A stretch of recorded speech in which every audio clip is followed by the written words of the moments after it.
Good morning, Robin Jackson. I'm Seth with According to Seth. How you both doing today? Bless, Seth. How are Doing you? good, man.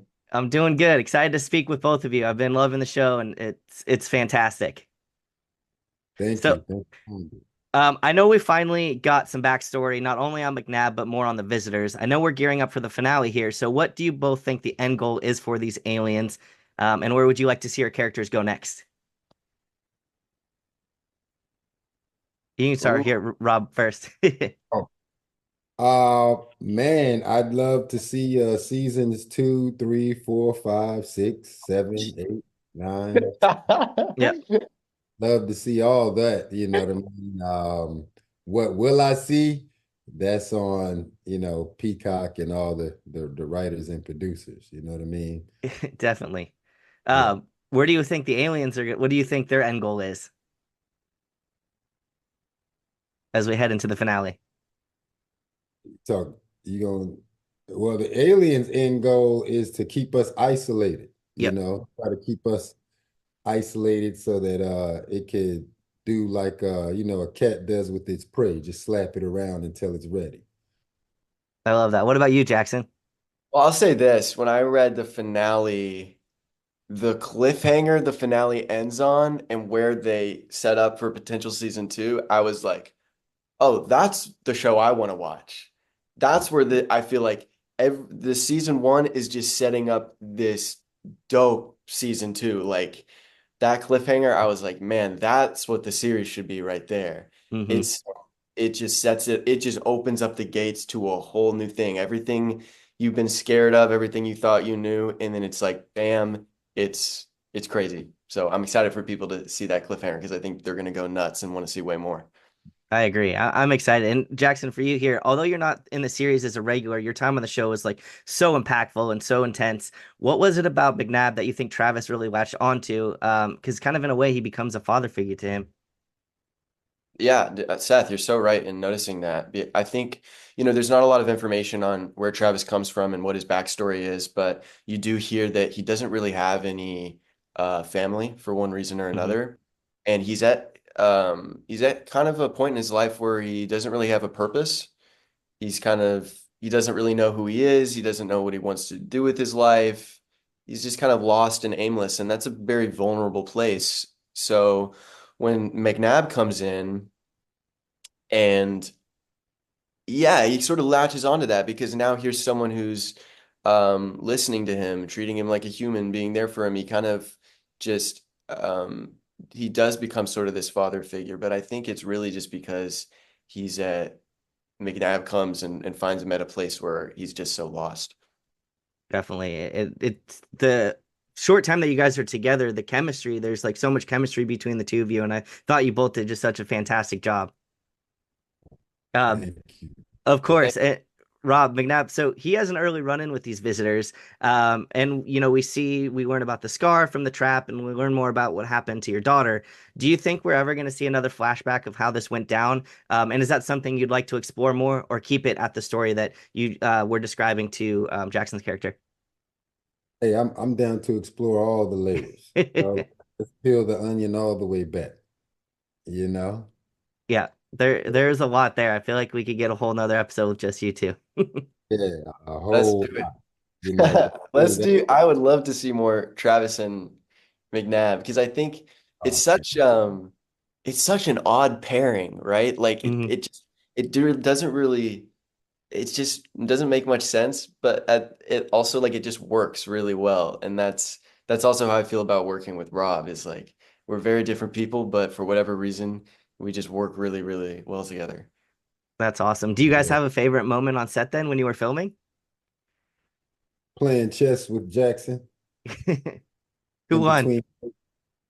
Everybody wins just by playing.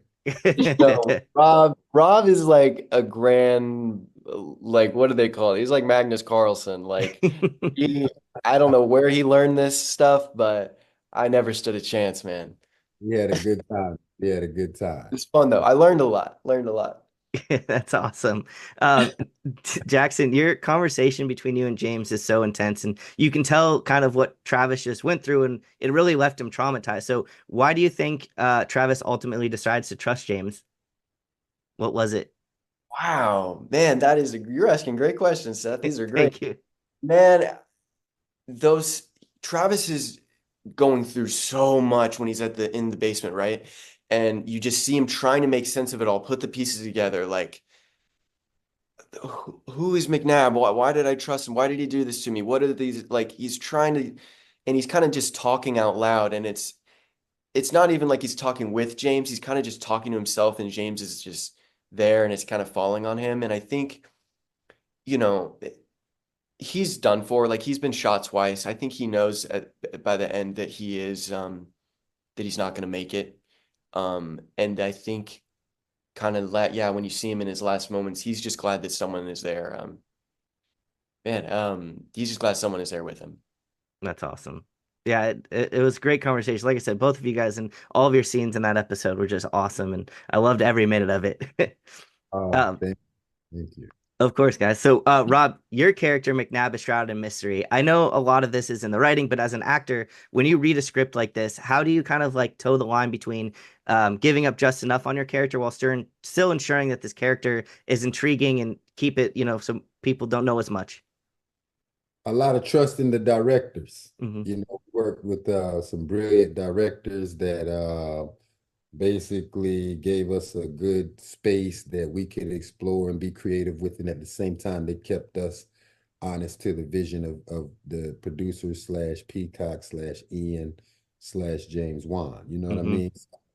Um, and Travis had said, or I'm calling him Travis, but Jackson had said before, is that we didn't shoot it in like order. You know, it was Hmm. literally shot like, we shot, I think, 2 episodes per block, right? Yeah.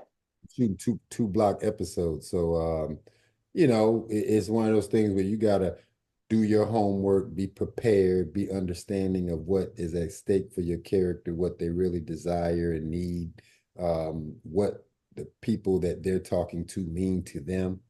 And go in there, saddles are blazing and give them what you interpret, and then at the same time the director will help you. You know what I mean? You just Hmm. put directors that we worked with. I would give it to them. That's awesome. And listen, you both are no strangers to horror here. What is it about the genre that excites you both so much as an actor? And since Halloween is this week, do each of you have a favorite scary movie that's a must watch every Halloween? We can start with you, Jackson. Man, the horror on this show, I feel like is dipping into a lot of genres of mystery, thriller, horror, also just like a family drama. Hmm. Um, we always joked that me and Rob and Bill Heck, we just made a heist movie. That's just what episode 5 kind of felt like. So it didn't really feel like too much horror because it felt really grounded, and a lot of the stuff my character goes through is really just human things that Hmm. I could relate to. But I had a blast making this, and yeah, I think there's so many different subgenres of horror. So it's like it's blanketed as a horror movie, but there's so much you can do with it, and so I love working within this genre. And as far as movies go, I mean, every Halloween, like I don't know if this is a horror movie. It's more of a Christmas movie, but Edward Scissorhands, I've returned to that one a lot. That's awesome. That's a great one. Rob. Yeah. Oh man, what I particularly like about the genre is how vast the market is, like from young to mature, all genders, all races, everybody is like latched into this genre and their loyalty Hmm. to the genre, and how passionate the fans slash supporters are. You know what I mean?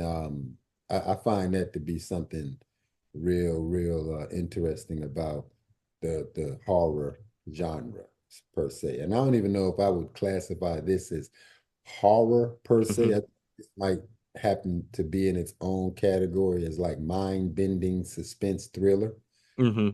because I think that's what we're more on instead of just horror. Because we have humanistic characteristics in our story. We have, just the element of surprise and mystery. We even have animals. You know what I mean? So I think Teacup can blanket a lot of different genres. But if it's easy to put it in horror, let's go horror. It definitely does. And what about a movie for you? Pick that you have to watch every Halloween. Favorite horror film. You know what? After this interview, I'm gonna put Altered States back on because that's the movie that's popped in my head since I've been doing these interviews.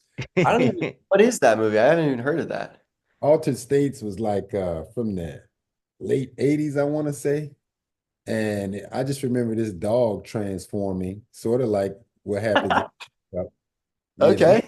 like this basement kind of dark, murky environment. And as a kid, that just stuck with me. But I'm gonna have to revisit that movie because that's been my answer for the horror films that I remember the most. That's awesome. Yeah, Altered Uh, State. last question for you guys here. Is there anything you want people to know before going into this finale? Mm, go ahead, Jackson. Oh man. Um, I'll tease this. I think the craziest sequence is in episode 7. There was one I remember reading the script, and there was one that I just didn't even know how they were going to film it. It was so just insane that I was like, how are they even going to pull this off? So I haven't seen it yet. I am so excited to see what they did. Is there anything you want people to take away from your character in this last episode, or you hope that they took away from him? From Travis, man, he's so special to me. Take away from him, I don't know. I think he's kind of heartbreaking in a way. I think Yeah. it's that's a great question. I don't know. I'll have to think on that. But I think yeah, maybe there's something to be said about allowing yourself to trust people and letting your guard down and being able to let people come into your life. Yeah. And Rob, what about you? Anything you want people to know about the finale going into it? That McNabb would love to come back for season 2. Perfect. Well, thank you both for all of your time today. I hope you enjoy the rest of your day and um, excited for the finale for everybody to check it out. Thank you, Seth. Thank you for Thanks. the